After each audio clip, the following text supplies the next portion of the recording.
Sir, Khamenei के अंतिम संस्कार के बाद अब पहला दांव किसका हो सकता है? वो ट्रंप होंगे, नेतन्याहू होंगे या फिर ईरान की तरफ से कौन बड़ा दांव चलेगा? और क्या मध्य पूर्व की ये जंग किसी नई दहलीज पर जाती नजर आएगी या सिमटती नजर आएगी? आपकी क्या राय? मुकुंद, इससे थोड़ा पहले जी। आ, इस सेरेमनी के इस फंक्शन के बाद का सवाल पूछा आपने। हाँ जी। मैं इतना होपफुल नहीं हूं कि इस सेरेमनी के दौरान कुछ हादसे नहीं होंगे। हम्म। बिकॉज जो इंटरनल कन्फ्लिक्ट है आईआरजीसी की आपस में, Vahidi faction and the other faction, hmm. Similarly IRGC versus civilian government of Iran. तो ये जो आप कंडक्टेड कंट्रोल्ड एनवायरनमेंट की पिक्चर्स देख रहे हैं, जहां सीएनएन के रिपोर्टर्स को भी गन पॉइंट पे बताया जा रहा है कि आप कहां खड़े होंगे और कितना रिलीज करेंगे, किससे बात हम्म। करेंगे आप, कि वो जब रो रहा होगा तो वही आपको दिखाना है, जब वो कुछ और बोल रहा होगा तो आपको नहीं दिखाना।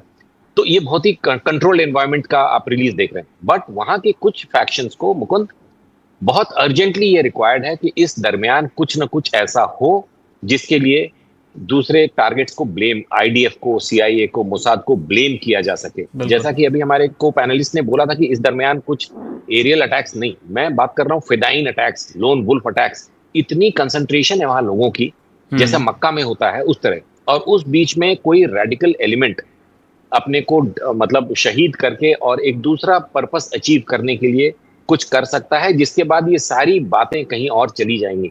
लेकिन अगेन, भगवान ना करे कि ऐसा हो।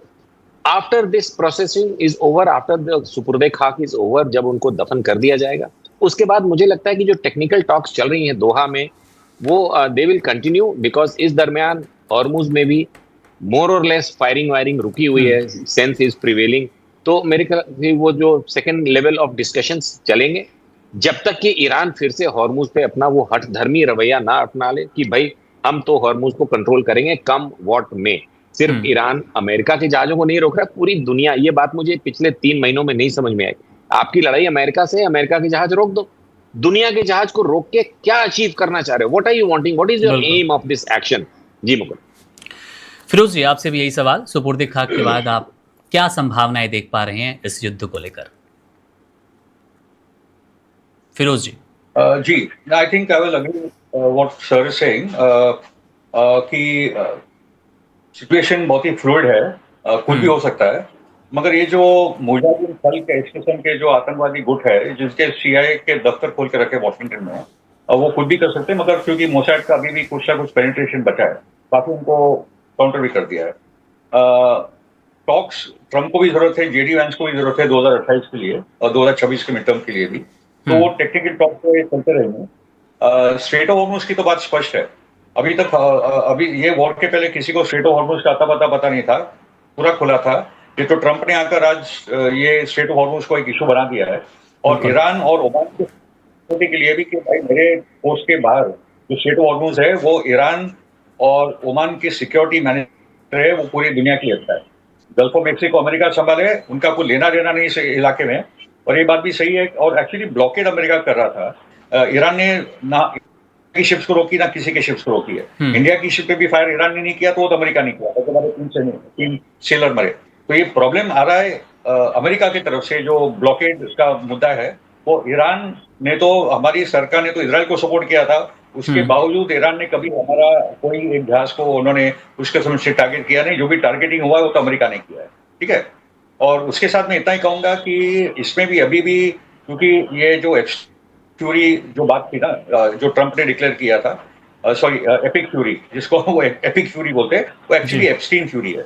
वो नेथन्याहू से ब्लॉकिंग हो रहा है, इसलिए ये जंग में नेथन्याहू मूर्खों की तरह कूदा है, जिसमें उसको अता पता नहीं था कि क्या होने वाला है। उसको लगा 2 दिन की 4 दिन की जंग होगी। पता चला वो इतने बुरी तरह फंसा है कि वो अपनी मैगा बेस को खो रहा है, और आज मिड टर्म का उसका प्रॉब्लम हो गया है। तो ट्रंप तो क्योंकि जो इजराइल लॉबी है जिस प्रकार से फंडिंग कांग्रेस सेनेट में है, और आजकल हम्म। इतना बता दूं कि जोरान ममदानी और ये जो डेमोक्रेटिक सोशलिस्ट का जो पूरा मूवमेंट उभर कर आया है अमेरिका में, और वो जो प्राइमरी जीत रहे हैं और वो मिड टर्म में भी उसका असर दिखेगा। एंटी इजराइल एजेंडा पे जो आप ईमानदारी से बोलोगे कि जेनोसाइड किया है, वॉर क्राइम्स किया है, आज वो जीत रहा है। जिसने इजराइल का फंडिंग लिया वो हार रहा है। ये पूरी पॉलिटिकल चेंज इतनी तेजी से आ रही है अमेरिकन पॉलिटिक्स में, और उसका हम्म। परिणाम बहुत नेगेटिव होने वाला है इजराइल और अमेरिका के ताल्लुकात पे। ये 2-3 साल में तो और बहुत कुछ इजराइल की परिस्थिति पॉलिटिकली खराब होने वाली है, उधर भी और इधर भी। क्योंकि इजराइल इतना कट्टरवादी, इतना एक्सट्रीमिस्ट किस्म का, इतना रेडिकल जूइश एक्सट्रीमिस्ट रेजिम है कि वो कोई सोल्यूशन की तरफ जाने के लिए तैयार नहीं है। वरना the solution exist, two state solution, जब पैलेस्टीन ने कहा कि भाई we are taking only 22% of our land, 78% land तो आपने ले लिया है। इज़ाक रबीन और यासर था जिसने किया था, दोनों को मरवा डाला। इज़ाक रबीन को तो एक कट्टर यहूदी ने मार डाला, वरना सोल्यूशन तो सब टेबल पे है। मगर प्रॉब्लम हमास नहीं है, प्रॉब्लम हिजबुल्लाह नहीं है, प्रॉब्लम ईरान नहीं है, प्रॉब्लम नेतन्याहू और ये एक साइकोटिक इजरायली जो रेजिम है, जो एक ग्रेटर इजराइल चाहता है, प्रॉब्लम वो है। और पूरी दुनिया समझ गई है। जल्द से जल्द हमारे इंडिया में भी राइट विंग इंटेलेक्चुअल ये सब समझ ले, वो अच्छा रहेगा। हमले को लेकर सर जो मेरा सवाल था बेसिक की, तीनों में से पहला मूव अब किसका हो सकता है? जिस तरह का माहौल आप देख पा रहे होंगे, वो चाहे ये पूरे अंतिम संस्कार की प्रक्रिया हो या फिर ट्रंप की बयानबाजी हो कि 1 हफ्ते का टाइम दिया है, आप देख लीजिए। आप मुझे पूछ रहे? जी फिरोज जी, आपसे। नहीं, ट्रंप की धमकियों पे ज्यादा जाने की जरूरत नहीं है। वो कभी 15 मिनट की धमकी देता है, तो तुम्हारा सिविलाइजेशन साफ कर दूंगा, बाद में सऊदी का एक फोन जाएगा, पाकिस्तान का डेलीगेशन भागेगा, सब ठंडा हो जाता है, स्टॉक मार्केट में वो कमा लेता है। तो ट्रंप की धमकियों को अभी कोई सीरियसली लेने की जरूरत नहीं है, क्योंकि अभी अमेरिका वो पोजीशन में है ही नहीं है अभी वॉर करने की। उसके पास ना टॉमोइक मिसाइल का सप्लाई है, ना इंटरसेप्टर्स का सप्लाई है। उससे 2-3 महीने में इतना गोडाउन अपने इतने खाली कर दिए। मगर ईरान की तैयारी है, ईरान का 70% जो सीआई का रिपोर्ट है, इंटेल रिपोर्ट है कि आज भी 70% ईरानियन मिसाइल और उनकी तैयारी है। और अभी जो ईरान ने J-10C फाइटर ले ली है, जेट फाइटर ले ली है, तो अभी तो ईरान की एयरफोर्स भी नेक्स्ट फेज में आ जाएगी। तो नेक्स्ट और अमेरिका की कोई तैयारी नहीं है लैंड वॉर अगर करना ही है तो लैंड वॉर कर लो और बाद में आपको पता चलेगा। तो ईरान बहुत स्ट्रॉन्ग पोजीशन में है, हॉर्मुज भी उसके कंट्रोल में है, ओमान और Iran are on the same page. अभी तो चलेगा, 7 दिन के बाद देखते हैं। और जो भी न्यूक्लियर डील भी करनी है, वो ओबामा ने जो की थी ईरान के साथ, उसी लाइन पे कुछ ना कुछ होना है, उससे ज्यादा कुछ ट्रंप को होने वाला नहीं है। और $24 बिलियन फ्रोजन है, वो भी देने पड़ेंगे। $300 बिलियन जो ट्रंप ने लिखे हैं, वो भी आने वाले हैं। तो ये तो जो एमओयू किया है, वो तो इतने ट्रंप ने इतना सरेंडर कर दिया है। और वही वर्सेस में जहाँ वर्ल्ड वॉर 1 के बाद जहाँ जर्मनी ने सरेंडर किया था फ्रांस और ब्रिटेन को, उसी जगह उसने जाके साइन किया है पूरा।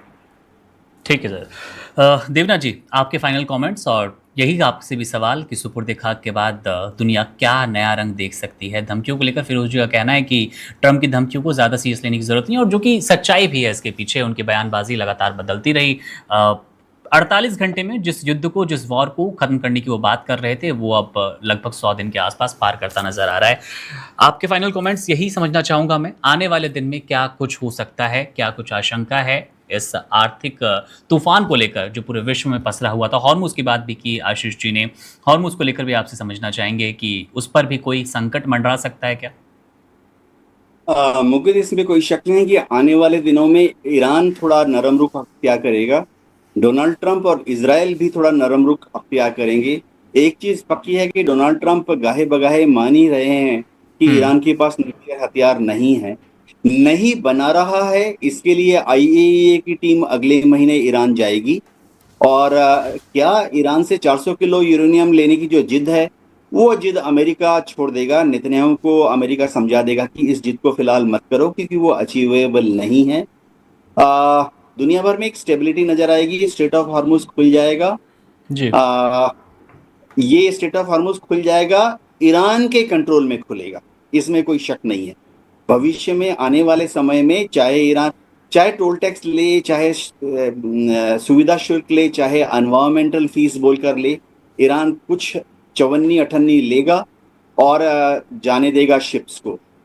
ईरान ने ऑलरेडी कह दिया कि भारतीय जहाजों से और चाइनीज जहाजों से वो कोई शुल्क नहीं लेगा। ये बहुत इंपॉर्टेंट, ईरान ने ऑलरेडी डिक्लेयर कर दिया जी। Subscribe to One India and never miss an update. Download the One India app now.